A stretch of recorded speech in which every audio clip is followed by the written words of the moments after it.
Most Audi Q7 key fob problems stem from three main issues: a dead battery, synchronization problems, or comfort module glitches. First, replace the CR232 battery. Use a small flat tool to pry open the fob, noting the battery's polarity. Audi recommends using OEM batteries for optimal signal strength. If battery replacement doesn't work, resynchronize the fob. Cycle the ignition by turning it on, then off, and press the key fob buttons. If problems persist, perform a comfort module reset. Disconnect the vehicle's battery for 10 to 15 minutes to clear any errors. If the issue continues, it indicates a more serious problem and might require professional diagnostic tools to reprogram.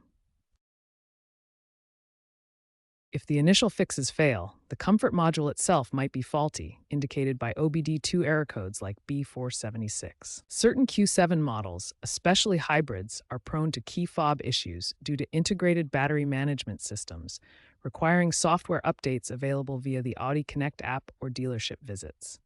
Looking ahead, car manufacturers are shifting to smartphone-based access, which may reduce reliance on physical key fobs, but older models will continue to face these problems. Stay proactive by checking your fob's battery every 1 to 2 years, especially if you notice declining range or intermittent failures. Contact an Audi dealership for diagnostics to avoid damaging the vehicle's electronics.